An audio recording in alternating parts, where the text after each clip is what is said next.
नमस्कार दोस्तों, स्वागत है आपका नॉलेज इन में।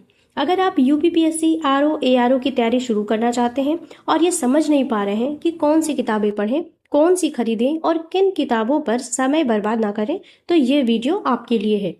आज मैं आपको सब्जेक्ट वाइज ऐसी बुक लिस्ट बताऊंगी जिससे आप सही दिशा में तैयारी शुरू कर सकें।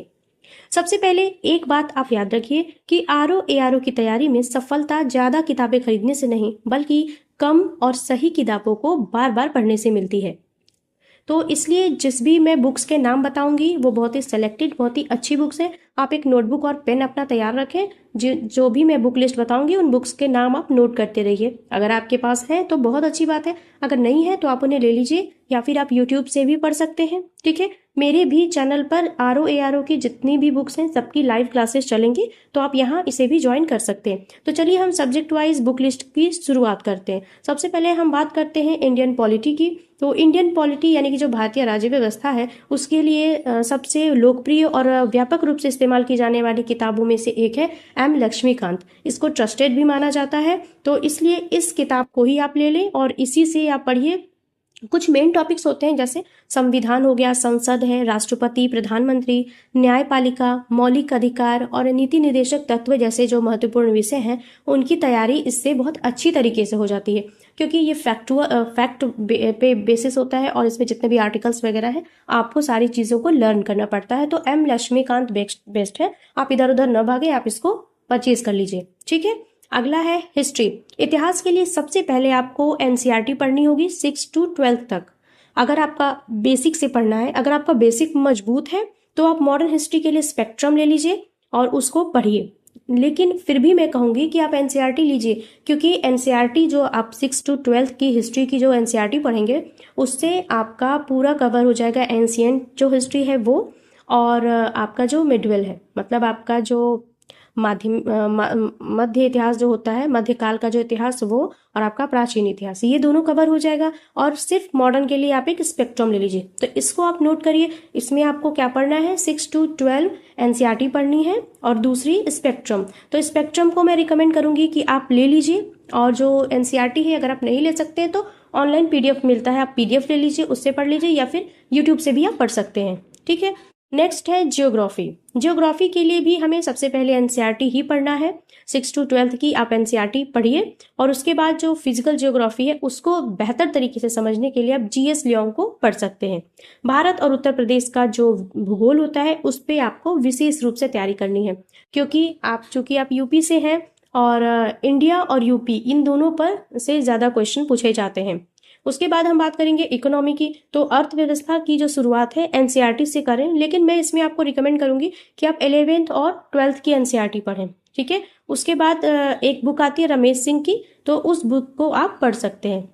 इसमें कुछ मेन इंपॉर्टेंट टॉपिक होते हैं जैसे जीडीपी हो गया, इन्फ्लेशन है, बजट है, बैंकिंग है, और जो गवर्नमेंट की स्कीम आती है मतलब जो सरकारी योजनाएं आती हैं उन विषयों पर भी आप विशेष ध्यान दें। ठीक है, क्योंकि ये इंपॉर्टेंट टॉपिक्स हैं, इनमें से क्वेश्चन जरूर आते हैं, तो इसको आप बिल्कुल ध्यान से देखिएगा। उसके बाद हम बात करते हैं जनरल साइंस की। तो जनरल साइंस के लिए आप एक एनसीईआरटी पे आधारित ही आती है जो लूसेंट की जनरल साइंस की आती है ना, उसको आप पढ़ सकते हैं, क्योंकि उसमें फिजिक्स, केमिस्ट्री और बायोलॉजी के बहुत ही अच्छी तरीके से समझाया गया है। तो लूसेंट की आप सामान्य विज्ञान की बुक आती है, इंग्लिश मीडियम में भी आती है और हिंदी मीडियम में भी, आप इसको ले सकते हैं। उसके बाद हम एनसीईआरटी की बात करें तो उसके बाद हम इन्वायरमेंट की बात करें तो जो पर्यावरण है उसके लिए एनसीईआरटी तो आप पढ़ लीजिए, साथ ही साथ आपको करेंट अफेयर्स तो है उसको भी रेगुलर बेसिस पे आप कोई चैनल सब्सक्राइब कर लीजिए, उस पर से आप पढ़ सकते हैं, या फिर अगर न्यूज़पेपर आता है तो न्यूज़पेपर के माध्यम से भी आप पढ़ सकते हैं। ठीक है, देखिए जो इन्वायरमेंट होता है इसकी तैयारी जो करेंट अफेयर्स में आप ध्यान दीजिएगा कि कुछ कुछ इन्वायरमेंट को लेकर के भी करेंट अफेयर्स आते हैं, तो वहां से भी आप कर सकते हैं। इन्वायरमेंट के लिए आपको मेरे चैनल पर एक प्लेलिस्ट मिल जाएगी जिसमें 6, 7, 8 की पर्यावरण की बुक को मैंने खुद ही पढ़ाया है, उसको वहां से भी आप पढ़ सकते हैं। ठीक है, उसके बाद इसमें देखिए क्या होता है, जो पर्यावरण है इसमें क्लाइमेट चेंज के बारे में, नेशनल पार्क हमारे जो हैं, बायोस्फीयर है, रिजर्व है, और इन्वायरमेंटल जो कन्वेंशंस हैं, ये सारे इंपॉर्टेंट टॉपिक है, इसको आपको ध्यान देना है। इसके बाद आता है यूपी स्पेशल। तो जो यूपी स्पेशल है उसके लिए एक कोई भी इस यूपी स्पेशल की अच्छी सी बुक ले लीजिए, कोई भी आप ले सकते हैं जो आपको अच्छी लगे, पढ़ के आप देख लीजिए। वैसे आप अरिहंत की भी ले सकते हैं, परीक्षा वाणी की भी आती है, 2-3 मेरे पास है, उनकी भी मैं आपको फोटो या फिर आप बोलेंगे तो मैं बुक रिव्यू कर दूंगी, जिससे आपको क्लियर हो जाएगा कि कौन सी यूपी स्पेशल की बुक ज़्यादा अच्छी है। वैसे यूपी की अरिहंत की जो आती है वो और परीक्षा वार्निंग, ये दोनों मैंने पढ़ी है, दोनों बहुत ही अच्छी है। इसमें से कोई एक आपको लेना है, सबके पीछे नहीं भागना है, सिर्फ एक बुक लेनी है। और उसके बाद इसमें देखिए क्या होता है, यूपी का इतिहास हो गया, संस्कृति क्या है, नदियाँ, जिले, योजनाओं के बारे में जो यूपी में आई हुई हैं, और प्रमुख व्यक्तित्व जो है, इनको आपको नियमित रूप से एक एक टॉपिक वाइज आपको पढ़ते रहना है। ठीक, उसके बाद हम बात करेंगे करेंट अफेयर्स की। तो करेंट अफेयर्स की तो एक कोई किताब होती ही नहीं है, ठीक है। इसके लिए आपको रोज आप एक न्यूज़पेपर पढ़िए, या फिर कोई करेंट अफेयर्स की डेडिकेटेड कोई यूट्यूब चैनल हो जो जिसपे सिर्फ करेंट अफेयर्स आते हो, उसको आप ज्वाइन करिए जो ट्रस्टेड हो, ठीक है। वहां से आप इसको पढ़ सकते हैं। या फिर सबसे अच्छी चीज होती है आप न्यूज़पेपर पढ़िए, और इसकी डेली हर वीक में आपको रिवीजन करते रहना है। ठीक, इसकी आपको नोट्स बनाने होंगे। ठीक, इसके नोट्स आपको जरूर बनाने हैं, क्योंकि ये भूल जाता है, क्योंकि नई नई न्यूज़ रोज आती है और हम पिछला भूलते जाते हैं। तो नोट्स में भी देखिए बहुत अच्छे से क्रिस्पी नोट्स बनाना है, ये नहीं कि आप पूरा बुक लिख के बैठ जाए, ठीक है। नोट्स बनाने की भी प्रक्रिया आगे मैं आपको वीडियो में अगली वीडियोस में मैं आपको समझाऊंगी।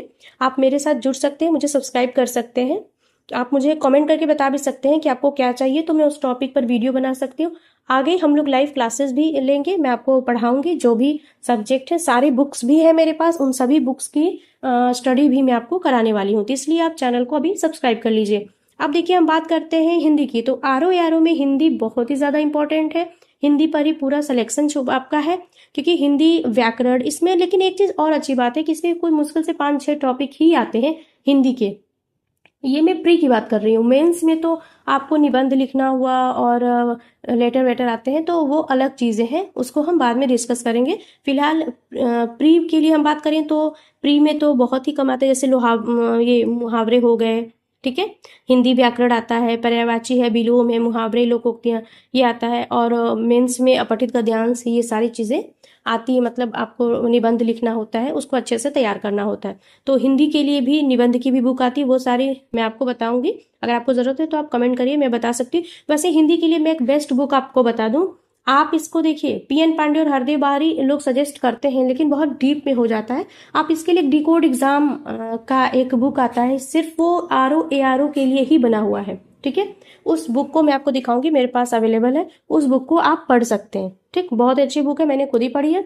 और या तो आप एक जो आती है साहित्य प्रकाशन की करके हिंदी की एक आती है, मैं यहाँ पे फोटो लगा दे रही हूँ, आप उसको देखिए, वो बुक ले लीजिए, वो बुक भी बहुत ही अच्छी है। अगर आप प्रिपरेशन कर रहे हैं तो आपके पास होगी भी, आई थिंक, ठीक है।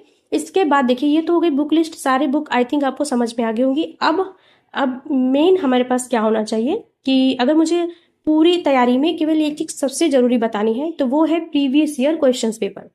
इससे आपको जो परीक्षा का स्तर है, प्रश्नों का पैटर्न है, और जो इंपॉर्टेंट टॉपिक्स हैं वो समझ में आते हैं। दोस्तों, एक सलाह आपको दूंगी कि 10 किताबें खरीदकर आधी अधूरी पढ़ने से बेहतर है कि 5 अच्छी किताबें 3 बार पढ़ी जाएं, ठीक है।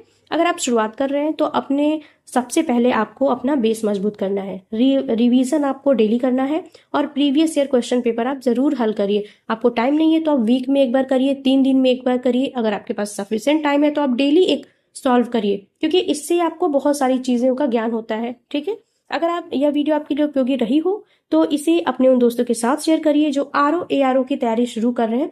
अगली वीडियो में हम UPPSC RO का पूरा सिलेबस और स्टडी प्लान भी डिटेल से समझाएंगे कि किस तरीके से हमको स्टडी करनी है, ठीक है। ये बुक्स तो मैंने आपको बता दी, अब अगले वीडियो में हम देखेंगे कि इसका सिलेबस क्या है, और ये जो बुक मैंने बताई है इसमें से आपको क्या पढ़ना है, क्या छोड़ना है। ऐसा नहीं कि सारा बुक ही आप पढ़ डालिए, क्योंकि इतना टाइम नहीं होता है किसी के पास आजकल के टाइम पे कि सारा बुक वो बैठ के पढ़े, ठीक है।